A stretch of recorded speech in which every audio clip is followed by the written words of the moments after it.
Y'all hear that? I love that. Showcased examples. That's cool.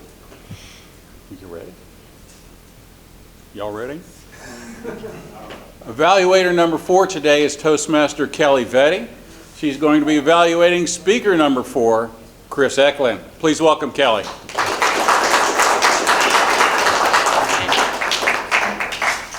Persuasion. Chris asked me to evaluate his speech about his ability to persuade us all. And there is no better archetype for how to persuade in a speech than Aristotle's archetype of logos, pathos, and ethos. So I'll evaluate your speech with that framework. So ethos is about the speaker, their ability to establish credibility. Logos is about the argument, its strength. And then ethos, or pathos, is about the audience, his ability to engage our emotions in his argument. So starting with ethos, with credibility.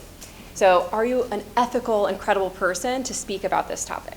So you try to establish your credibility, I think, through your personal stories. Your experience in Budapest and how you appreciated the green space there, your experience in Orlando and the wooded area there. So that's how I think you would try to establish your credibility with this argument, which was effective. But then you also sort of took away from your own credibility at one point when you said, I'm no doctor, but I'm pretty sure that green space is good for us. So I think that you could have brought in, since you yourself are not a doctor, is there an expert that you could rely on? Could you cite something where you bring in someone else's expertise to rely on? So moving from ethos to logos, to the argument yourself, I think it was a good choice to start with your argument at the top.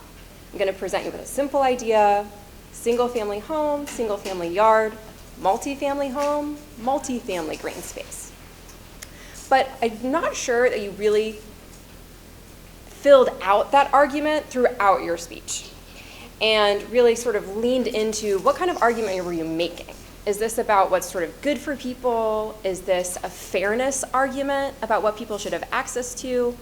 You could have developed more exactly the point you were trying to drive home about why this mattered so much. And then finally, pathos, emotions. How could you engage our emotions more to care about this just as much as you care about it? Thank you.